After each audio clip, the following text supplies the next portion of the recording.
Why are human connections important? Are random conversations with strangers important in life?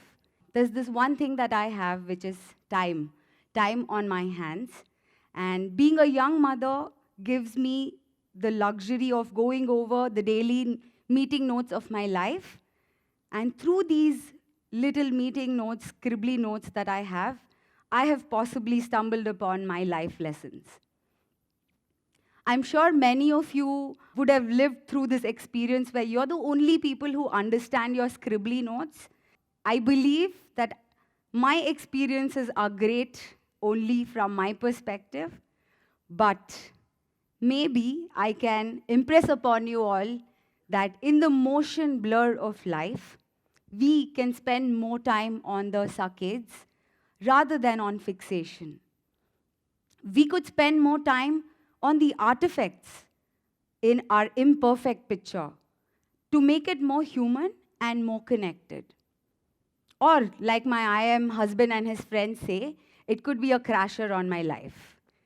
So now that I've led you on that I'm a young mother, I'm very careful about what I say in front of my daughter. Let me just tell you a little incident that happened when I was probably in primary school. I remember that some of my relatives would come over and just mention very casually to my mom, "Is she your biological child? Is she really your child?" They would remark on how our skin color was so different. They would also talk about how I had none of my mother's feathers. To add to that, I stayed with my grandparents, which compounded my confusion and abandonment. It was only when I was 11 and I moved in with my parents, sat down with them, compared similarities and mannerisms, is that this confusion was put to rest. If you thought that this story was a ramble, imagine I had to go through this for 11 years. I come from an Iyengar family, and Iyengars are very ritualistic, almost like a recipe book. But staying with my grandparents did help me connect with their stories. And my grandparents really pampered me. They never let me miss my parents ever. I learned mindfulness from them. I made mindfulness a part of my life and carried it till date. I remember how they would take care of each other, the family, and I kept that along with me. And they were my first teachers after all. So my stay with my parents during my middle school was a little different. With working parents, one needs to, fend for herself or himself. I would lean on my friends and neighbors' house for, food after school. And that got me thinking, am I bothering them? And this is when cooking happened to me. I started experimenting with food, started learning how to cook by myself. My dad worked with ISRO. We stayed in Hassan during that time. We lived in a very wonderful colony. It was beautiful, green, and the neighbors were amazing. I got to meet a lot of people from different parts of India. And I remember this particular couple who had just moved in, and I was very fascinated by their way of living. I noticed these little things that they would do for each other, and that taught me the importance of equal relationships. Daily debriefing sessions on the dinner table, shared experiences, kept the conversation alive, and there was never a dull moment in their home. Even today, when my husband comes back from work, I make sure that I'm around and I'm mindful because I believe that the time that you get with your partner when he or she comes back from work is so crucial to set the mood for the rest of the evening. I learned this from them, my neighbors from middle school. There's this one thing that he really follows religiously, and I subscribe to, is never discuss work pressures or difficulties at home. And your family perceives negative workplace dynamic idea about how things are.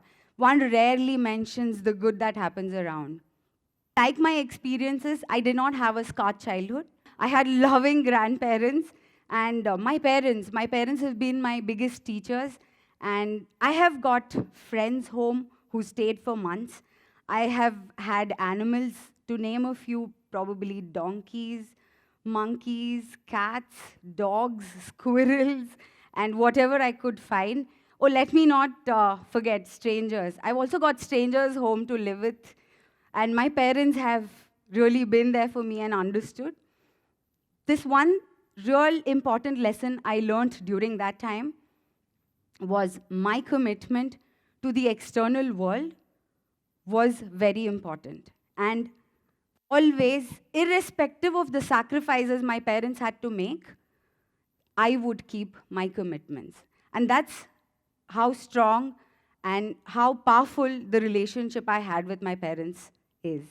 My mother has always been my best friend, someone I would go to for advice all the time. Let's go back to my cooking. I started experimenting with food.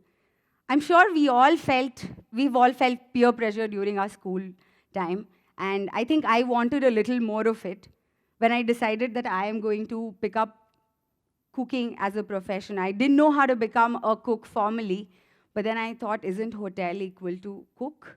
I also tried convincing my parents. It was too time consuming, but I eventually did not convince them. I moved to Bangalore to study hotel management, only to realize I was a month late for the application dates. So, but one needs to really earn and study as well, right? I decided to do in-flight management in the anticipation of the next year's application. And I was in Delhi and working with Air Sahara for a year. During that time, I lived in a Sikh colony. So I've had a huge influence of Sikh people around me during that time. I was enamored by their way of living. It was amazing to see how they really cared about community living, about family, friends, neighbors, elderly, animals, and the underprivileged. A little note to myself on how they take everyone along and grow and succeed together. This is what I learned from the Sikh community in Delhi. I came back to Bangalore. I completed my education only a year later than my peers. I took a gap year, you see. That's what people call it today, a gap year, to travel the world because, I was an air hostess. After I came back and started working with HSBC, I also used to volunteer at the Spastic Society in Indranagar. I remember this anecdote wherein a mother would drop off her child at the gate for a few hours and drive away without even, looking back. It is easy to judge the mother, but can you not sympathize with the parent who has put his or her life on hold to care for someone whose needs are very special? And the caregiver requires a break. Everybody needs a little me time to gain their sanity back. This is what got me thinking. I started wondering, how do you help others? Do you help others on your terms or on their terms? And this was an eye-opener for me. I started helping people at their pace, at their convenience, rather than pat ourselves on the back for selling out our guilt. Another question that kept bothering me throughout my childhood was, are random conversation with strangers important? I am a firm believer of it because I've been married to my husband for 11 years. I met him in Goa. I hope people are not rolling their eyes because I met him in Goa. We didn't meet at a bar or a beach. Actually, I was rescuing his clothes from an errant glass that bottom gave away, and I think it was a good conversation starter. So I'm a firm believer that conversations with strangers are important, and they do definitely mean something. Few people that I would really like to talk about from whom I've learned and have been my teachers for the longest time is one of them is my father-in-law. He's one of a kind. I remember when we had to get married, he told me there are a few rules to be a part of the family. A, you need to be a daughter, not a daughter-in-law. B, don't do anything that is illegal or immoral in life. Let me narrate a small anecdote from his life and what I have witnessed myself. So my husband's grandfather had 3 children, my mother-in-law being one of them. He had 3 properties that he had to distribute amongst the 3 children after he passed on. My mother-in-law got the agricultural land which appreciated more than the other properties. And my father-in-law calculated the market value of the property and gave the rest of the property, divided it with the other children, with the siblings of my mother-in-law. This really got me thinking. The principle of fairness just goes beyond obvious.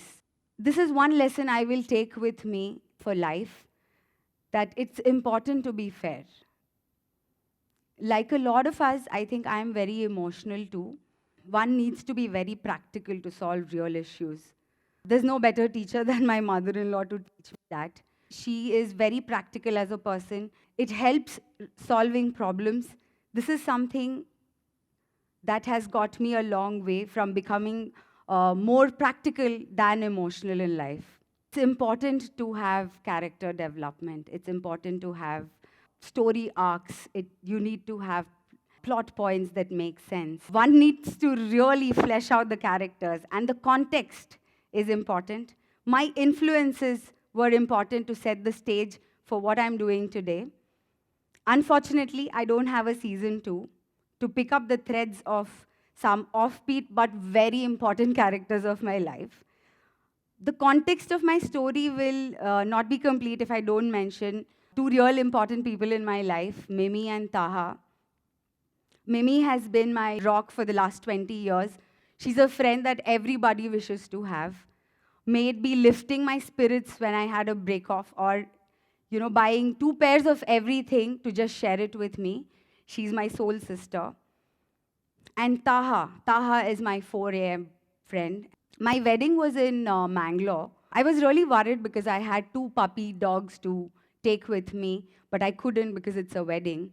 Taha was that friend who skipped office, took weeks leave from work, missed my wedding rituals so that I could celebrate. I am sure all of you will resonate with this, that there are many silent backers in our life, without whom we wouldn't be able to do what we have today. And I have a lot of silent backers and people who have helped me achieve things that I probably never thought I would. I would really like to thank all my human connections that I've made till today, and looking forward to making many more. After HSBC, I started studying filmmaking in Mumbai because I had a passion for storytelling. And after which I did work with a couple of production houses, learned the ropes on commercial cinema with direction and production. But unfortunately, commercial cinema does not encourage big risks. And honestly, it was quite a bore for me.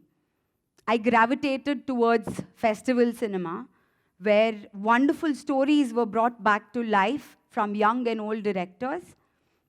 I started focusing more on independent cinema thereafter. Moving on from there, I would like to talk about something that's more dear to my heart, the elderly. I have always felt close to the elderly around me.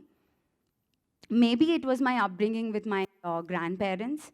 Maybe it was my 93-year-old neighbor in Bombay who had just lost his partner, but had this energy and zeal to talk and share his experiences with me. I have a very special bond with my husband's grandmother. We talk about everything, her relationships, her family dynamics, her fears, her stories. She has made me realize one very important thing, that elderly need company. They are lonely. They are overwhelmed with the changes around them that they never saw coming. They are reconciling with the fact that the world around them has moved on, but they never got a memo. A good story needs to tie its plot lines in a crescendo.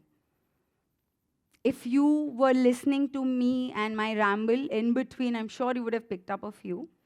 Lessons from Spastic Society, love for cooking, filmmaking, care for elderly.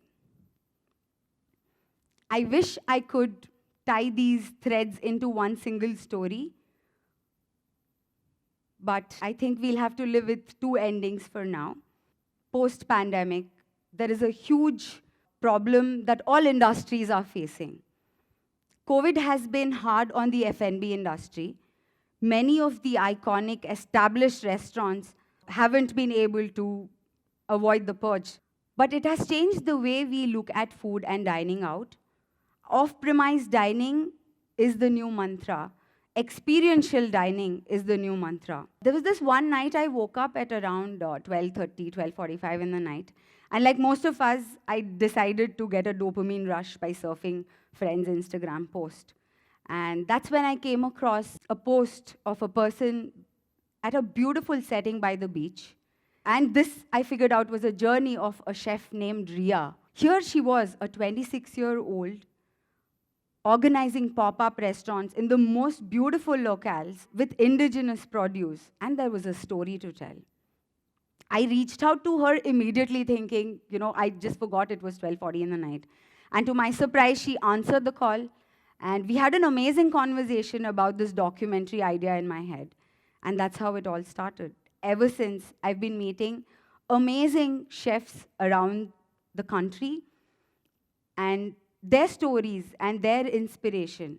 Hopefully, I translate this effectively in the documentary on off-premise dining. During the second COVID wave, my daughter fractured her elbow, which resulted in us visiting the hospital multiple times. I realized that COVID has been especially hard on the elderly people. The loneliness has got amplified. They are overwhelmed with visits to hospitals. They need help when their kids are not around. I want to support people to stay independent longer. I want to elevate their lives. I want to give them company when they're alone. These are the things I have been thinking and wanting to do. I want to make sure that the elderly have enough time with the younger and the generations that have come after them. My story, my plot points have holes. Why did I spend so much time on my upbringing, my family? How is it relevant? I just want to leave you all with a few thoughts that has worked for me. Leverage your family. Leverage your upbringing. Go live your dreams. Don't miss random conversations with people. Don't close your eyes to varied experiences. Human connections are what defines us and what we become. Thank you very much. Thank you.